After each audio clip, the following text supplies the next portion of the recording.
Hello and welcome to food મંત્ર by Surabhi Vasa. આજે આપણે એક મસ્ત મજાની વાનગી બનાવી લઈએ. દાલ ખીચડી ખાવાની આપણે ખૂબ જ મજા પડતી હોય છે, અને એ પણ રેસ્ટોરન્ટ સ્ટાઇલ દાલ ખીચડી. ઘરે જો ખીચડી બને ને તો નાકનું ટેરવું ચડી જતું હોય છે, પણ આજે એવી જ રેસ્ટોરન્ટ સ્ટાઇલ દાલ ખીચડી આજે આપણે આ રસોડે બનાવવાની છે, એટલે કે હવેથી તમારા ઘરે પણ બનશે. તો એના માટે મેં અહીંયા મગની મોગર દાળ લીધેલી છે અને સાથે ચોખા લીધેલા છે. બંને સેમ પ્રપોર્શનમાં લીધેલા છે. અને ચોખા જે છે ઘરમાં રૂટીનમાં તમે જે ચોખાનો ઉપયોગ કરતા હો એ ચોખાનો ઉપયોગ કરેલો છે. અને 1 કપ ચોખા લીધેલા છે અને 1 કપ મગની મોગર દાળ લીધેલી છે. તો આ બંને વસ્તુને એક બાઉલમાં લઈ અને સરસ રીતે પાણીથી ધોઈ લેવાના છે. ચોખા અને મગની દાળને એક તપેલીમાં લઈ લેવાના છે. મગની મોગર દાળ લઈશું અને એની સાથે ચોખા લઈશું. હવે એની અંદર આપણે પાણી એડ કરી અને એને સરસ રીતે ધોઈ લેવાનું છે. 2 થી 3 પાણીએ ધોઈ લેવાનું છે, જેથી કરીને જે પણ કાંઈ પણ ડસ્ટ હોય તો એ બધું જ ચોખ્ખું થઈ જાય છે, ક્લિયર થઈ જાય છે. અને ચોખા જો તમારા મોયેલા હોય તો એના ઉપરનું વધારાનું એક્સેસ તેલ પણ બધું નીકળી જતું હોય છે. તો આ રીતે આપણે ધોઈ લેવાના છે. જો તમે જોઈ શકો છો કે પાણીમાં ઘણો બધો કચરો દેખાઈ રહ્યો છે, તો આ રીતે આપણે એને ધોઈ લઈશું. હવે આપણે એની અંદર પાણી એડ કરી દઈશું. તો અત્યારે આપણે આ વાટકી 1 દાળ અને 1 વાટકી ચોખા લીધેલા હતા, એટલે કે ટોટલ આપણે 2 વાટકી દાળ ચોખા મિક્સ કરીને લીધેલા છે. તો એનાથી 2 થી 2.5 ગણું આપણે પાણી ઉમેરવાનું છે, એટલે આપણે અત્યારે આ 5 વાટકી આપણે પાણી ઉમેરી લઈશું.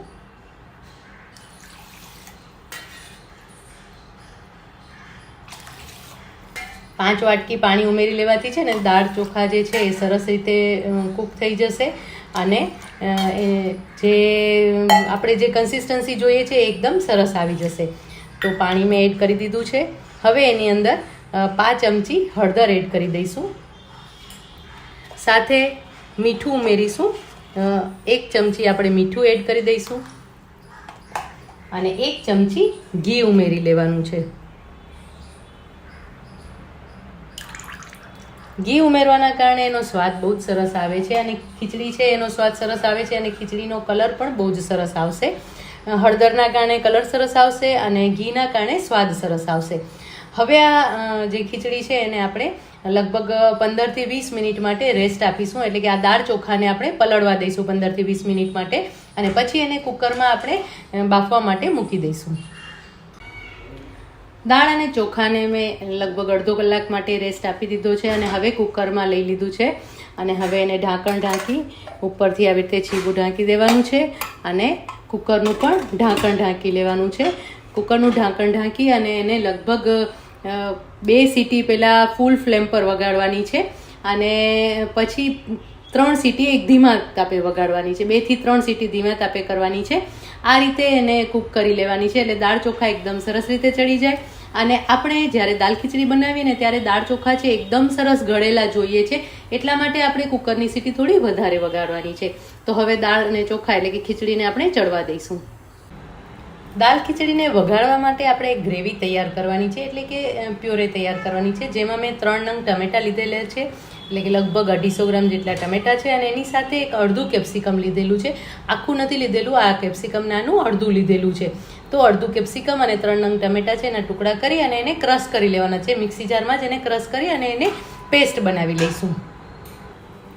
હવે આને આપણે ક્રશ કરી લઈએ. ટમેટાની ગ્રેવી તૈયાર થઈ ગઈ છે. ટમેટા અને કેપ્સિકમની ગ્રેવી તૈયાર થઈ ગઈ છે. ખીચડી પણ એકદમ સરસ બફાઈ ગઈ છે. જો તમે જોઈ શકો છો કે એકદમ સરસ રીતે દાણો સરસ ચડી ગયો છે.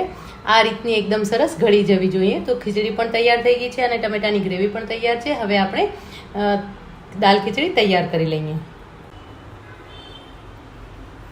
2 ચમચી તેલ લઈશું, અને એની સાથે 2 થી 3 ચમચી ઘી લઈશું. દાલ ખીચડી બનાવી રહ્યા છીએ એટલે ઘી જ્યારે પણ વઘારમાં લેશું ને ત્યારે એનો સ્વાદ બહુ જ સરસ આવશે. જીરુંનો વઘાર કરીશું. અડધી ચમચી જીરું ઉમેરીશું. જીરું ખીલે ને એટલે આપણે લગભગ ચપટી જેટલી સૂંઠ પાવડર એડ કરીશું. સાથે 2 તમાલપત્ર લઈશું, અને થોડી કોથમીર એડ કરી દેવાની છે દાંડી સાથેની. આનો વઘાર છે ને બહુ જ સરસ લાગે છે, અને આના કારણે દાલ ખીચડીનો સ્વાદ પણ બહુ જ સરસ લાગે છે. હવે આપણે જે ગ્રેવી તૈયાર કરી હતી એ ઉમેરી દઈશું.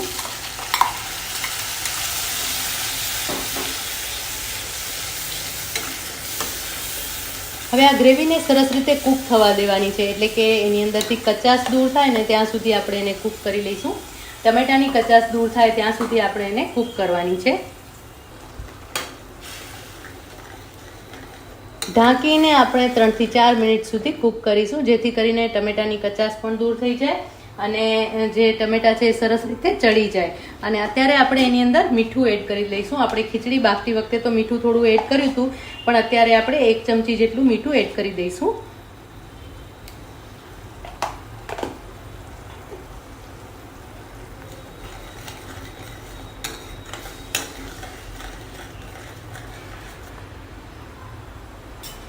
હવે એને કૂક થવા માટે રાખી દઈશું. ચેક કરી લઈશું.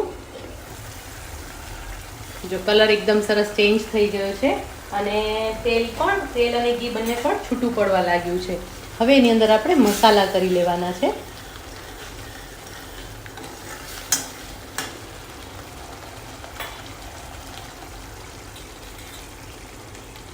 એક ચમચી હળદર એડ કરીશું. ચપટી હિંગ એડ કરીશું. ઉપરથી ઉમેરેલી હિંગનો સ્વાદ બહુ જ સરસ આવે છે. 2 ટીસ્પૂન લાલ મરચું પાવડર એડ કરીશું. 2 ટીસ્પૂન ધાણા જીરું એડ કરીશું.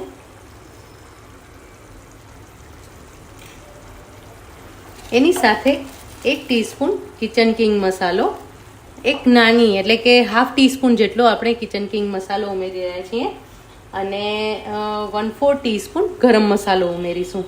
આ બંનેના કારણે એનો સ્વાદ બહુ જ સરસ આવે છે. ખીચડીનો સ્વાદ બહુ જ સરસ આવે છે અને એકદમ અલગ જ લાગશે આ ખીચડી તમને. જો સરસ બધું મિક્સ થઈ ગયું છે.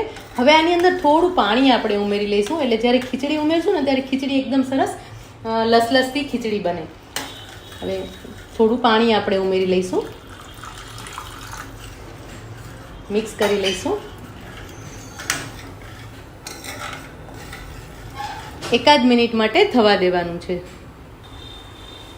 ચેક કરી લઈએ. જો કેટલું સરસ તેલ છૂટું પડી ગયું છે.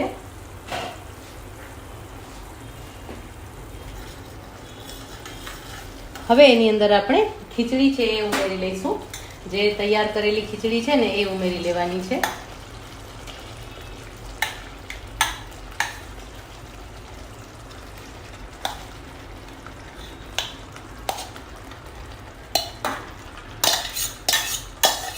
બધી જ ખીચડી મેં ઉમેરી દીધી છે અને હવે એને સરસ રીતે મિક્સ કરી લઈશું. એની અંદર થોડું સાથે પાણી પણ ઉમેરી દઈશું, જેથી કરીને એકદમ સરસ ખીચડી છે એ સરસ રીતે ઢીલી થઈ જાય અને સરસ કૂક પણ થઈ જાય. તમને એમ થતું હશે કે આ જે પાણી આપણે ઉમેરવાથી એનો સ્વાદ બગડી જશે, પણ એવું નહીં થાય. સરસ રીતે તમે મિક્સ કરશો અને એને થોડું વધારે સરસ રીતે કૂક કરશો ને એટલે એકદમ સરસ રીતે ખીચડી તૈયાર થઈ જશે. પ્રોપરલી આપણે મિક્સ કરી લઈશું. અત્યારે તમને એનો કલર બહુ જ ડલ લાગી રહ્યો છે, પણ જેમ મસાલા સાથે ખીચડી કૂક થશે ને એમ એનો કલર પણ બહુ સરસ આવશે અને સ્વાદ પણ બહુ જ સરસ આવશે. હવે આ ખીચડીને આપણે ઢાંકીને ધીમા તાપે લગભગ 7 થી 8 મિનિટ સુધી થવા દેવાની છે. એટલે એકદમ સરસ રીતે મસાલો મિક્સ થઈ જશે અને ખીચડીનો કલર પણ સરસ થઈ જશે અને ખીચડી પણ એકદમ સરસ થઈ જશે. ચેક કરી લઈએ. જો કલર કેટલો સરસ આવી ગયો છે ને, એકદમ સરસ દેખાઈ રહી છે ખીચડી અને એકદમ સરસ લસલસતી થઈ ગઈ છે અને કલર પણ બહુ જ સરસ આવી ગયો છે. પ્રોપરલી મિક્સ કરી લઈશું આપણે.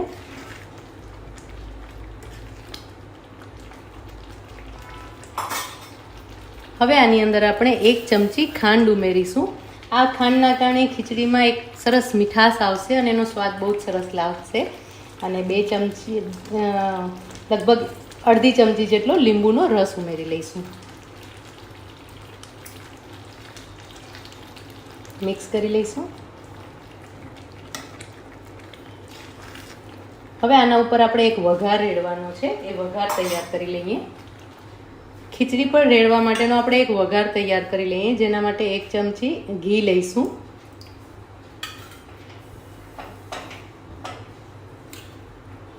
પાંચ ચમચી જીરું ઉમેરી લઈશું, અડધી ચમચી કસૂરી મેથી ઉમેરી લઈશું, 2 આખા લાલ મરચાં ઉમેરી લઈશું અને સાથે ફ્લેમ પહેલાં ઓફ કરી દેવાની છે. અને હવે એની અંદર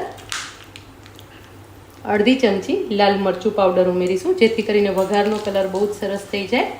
અને હવે એને આપણે ખીચડીમાં એડ કરી દેવાનું છે. હવે આ તૈયાર કરેલો વઘાર આપણે અડધો છે એ અંદર રેડી દઈશું અને ઉપર થોડો રાખી મૂકીશું.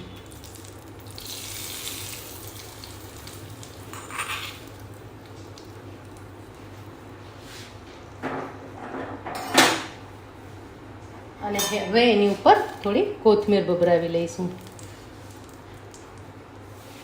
પ્રોપરલી મિક્સ કરી લેવાનું છે.